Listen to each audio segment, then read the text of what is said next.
ಅಮೆರಿಕದ ನೆಲೆಗಳ ಮೇಲೆ ದಾಳಿ ಮುಂದುವರಿಸಿರುವುದು ಇರಾನ್. ಬಹರೈನ್ನಲ್ಲಿ ಅಮೆರಿಕ ನೆಲೆಗಳ ಮೇಲೆ ಇರಾನ್ ಕ್ಷಿಪಣಿ ದಾಳಿ ಮಾಡಿದೆ. ಇಲ್ಲಿ ತನ್ನ ಸುತ್ತಮುತ್ತಲ ದೇಶಗಳಲ್ಲಿ ಅಮೆರಿಕ ಸೈನಿಕರು ಬೀಡು ಬಿಟ್ಟಿರುವ ನೆಲೆಗಳ ಮೇಲೆ ಇರಾನ್ ಅಟ್ಯಾಕ್ ಮಾಡ್ತಾ ಇದೆ. ಇದಕ್ಕೆ ಬಹರೈನು ಹೊರತಲ್ಲ, ಕುವೈತು ಹೊರತಲ್ಲ. ಇದೀಗ ಬಹರೈನ ಸರದಿ. ಬಹರೈನ್ನಲ್ಲಿರ್ತಕ್ಕಂಥ ಅಮೆರಿಕದ ಸೇನಾ ನೆಲೆಗಳ ಮೇಲೆ ಇರಾನ್ ಕ್ಷಿಪಣಿ ದಾಳಿ, ಮಿಸೈಲ್ ಅಟ್ಯಾಕ್ ಮಾಡಿರೋದು. ಅಮೆರಿಕದ ಸೇನಾ ನೆಲೆಗಳನ್ನು ಆಲ್ರೆಡಿ ಧ್ವಂಸಗೊಳಿಸಿದೆ ಇರಾನ್ನ ಪಡೆ.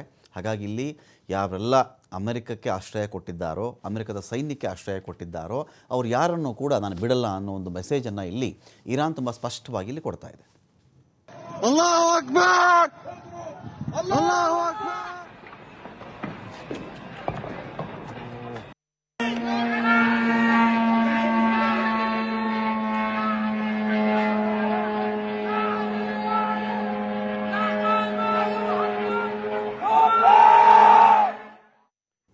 ಅಮೆರಿಕದ ನೆಲೆಗಳ ಮೇಲೆ ದಾಳಿ ಮುಂದುವರಿಸಿರೋದು ಇರಾನ್. ಬಹರೈನ್ನಲ್ಲಿ ಅಮೆರಿಕ ನೆಲೆಗಳ ಮೇಲೆ ಇರಾನ್ ಕ್ಷಿಪಣಿ ದಾಳಿ ಮಾಡಿದೆ. ಇಲ್ಲಿ ತನ್ನ ಸುತ್ತಮುತ್ತಲ ದೇಶಗಳಲ್ಲಿ ಅಮೆರಿಕ ಸೈನಿಕರು ಬೀಡು ಬಿಟ್ಟಿರುವ ನೆಲೆಗಳ ಮೇಲೆ ಇರಾನ್ ಅಟ್ಯಾಕ್ ಮಾಡ್ತಾ ಇದೆ. ಇದಕ್ಕೆ ಬಹರೈನು ಹೊರತಲ್ಲ, ಕುವೈತು ಹೊರತಲ್ಲ. ಇದೀಗ ಬಹರೈನ ಸರದಿ. ಬಹರೈನ್ನಲ್ಲಿರ್ತಕ್ಕಂಥ ಅಮೆರಿಕದ ಸೇನಾ ನೆಲೆಗಳ ಮೇಲೆ ಇರಾನ್ ಕ್ಷಿಪಣಿ ದಾಳಿ, ಮಿಸೈಲ್ ಅಟ್ಯಾಕ್ ಮಾಡಿರೋದು. ಅಮೆರಿಕದ ಸೇನಾ ನೆಲೆಗಳನ್ನು ಆಲ್ರೆಡಿ ಧ್ವಂಸಗೊಳಿಸಿದೆ ಇರಾನ್ನ ಪಡೆ.